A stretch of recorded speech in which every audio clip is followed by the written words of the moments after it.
प्रिय विद्यार्थियों, आज हम कनप्रिया के पूर्व राक्षस के दूसरे गीत की चर्चा करेंगे। दूसरे गीत में कवि ने जिन भावनाओं का वर्णन किया है उनमें सर्वप्रमुख इंद्रिय भावों की प्रधानता है। प्रेमी व प्रेमिका के पारस्परिक संबंधों को एक नए आयाम में कवि ने प्रस्तुत किया है। इस गीत में प्रेमी प्रेमिका की वार्तालाप का वर्णन है। नारी को जब नर का सानिध्य प्राप्त हो जाता है और उस सानिध्य प्राप्त होने पर जो अनुभूति होती है उसी की अभिव्यक्ति करना ही कवि का अभीष्ट रहा है। प्रिय का प्रिया से अलग या पृथक होने में कोई अस्तित्व नहीं है। प्रिय की उपस्थिति को सितार के तार के समान बताया गया है। जिस प्रकार वाद्य यंत्र में संगीत छिपा हुआ रहता है, सोया हुआ रहता है, उसी तरह नारी के हृदय में समर्पण का भाव छिपा रहता है। इस गीत में स्त्रियों के प्रधान गुण व्रीड़ा भाव को भी दर्शाया गया है। कवि गीत का प्रारंभ करते हुए कहता है कि प्रिया की प्रतीक्षा पूरी हुई, मधुमास आया और वह प्रिय के रोम रोम में प्रस्फुटित हो गई। तभी उसे एक मधुर संगीत सुनाई दिया। कनुप्रिया उसी संगीत को संबोधित करती हुई कहती है, वह पूछती है कि आज अकस्मात ही मेरे शरीर के तार झंझना उठे हैं। कारण अकस्मात उसे प्रिया अपने प्रिय का अर्थात कनु का सानिध्य प्राप्त हो गया है, जिससे प्रिया राधा का शरीर सितार के तार के समान झंझना उठा है। इस झंझनाहट में उसका समर्पण, लज्जा, प्रणय एवं संकोच सभी कुछ अंतर्निहित है। ऐसी स्थिति में वह कनु से पूछ बैठती है कि प्रियतम, तुम कब से मेरे भीतर सोए हुए थे? प्रिया जब प्रिय से मिलने जाती थी तब वह लज्जा का अनुभव करती है। इसी कारण वह सकुचाती है और अपने शरीर को आवरण से ढक लेती है, अर्थात अपने लज्जा भाव के कारण उसका जो मुख लाल हो जाता है उसे वह अपनी हथेलियों से ढक लेती है।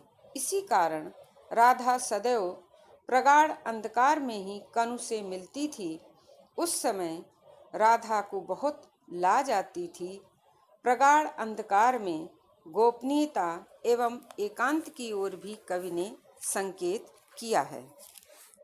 पर अब इस प्रगाढ़ मिलन की बेला में लज्जा का आवरण हट गया है तथा प्रणय भाव से राधा कहती है, मुझे एक अपूर्व आनंद की प्राप्ति हुई है।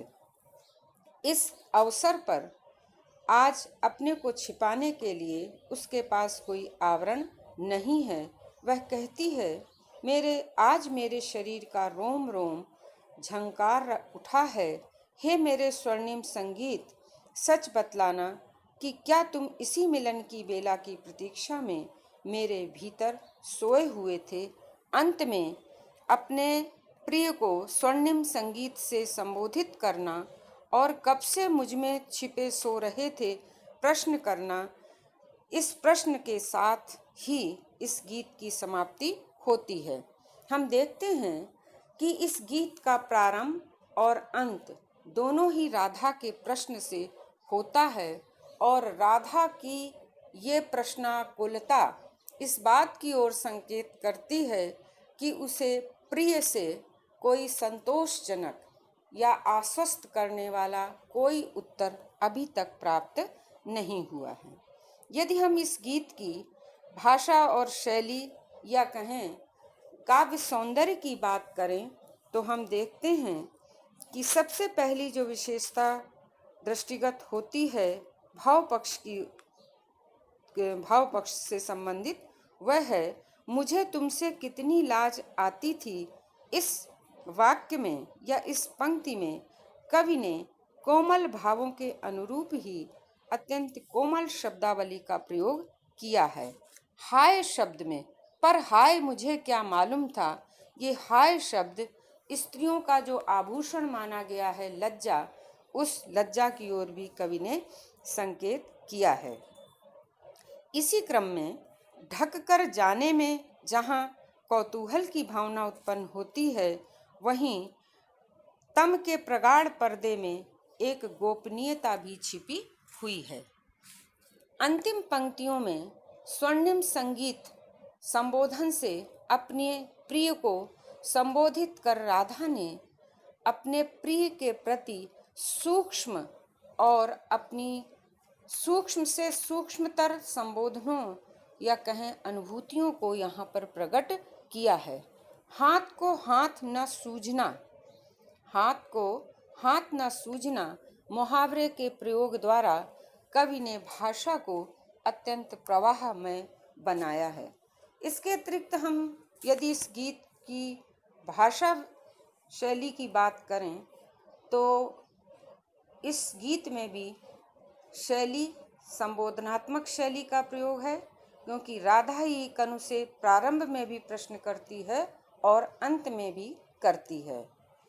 वहीं एक और देखें तो कवि ने अत्यंत प्रचलित शब्द जैसे अकस्मात, जिस्म, पर्दा, सूझना, अक्सर, पोर आदि शब्दों का प्रयोग किया है, तो वहीं दूसरी ओर तत्सम शब्दावली जैसे अवगुंठन, आरक्त, प्रगाढ़, वेला, आवरण, प्रतीक्षा और स्वर्णिम संगीत जैसे शब्दों का प्रयोग करके भाषा को अत्यंत सहज, सरल, बोधगम्य और प्रसंगानुकूल बनाया है।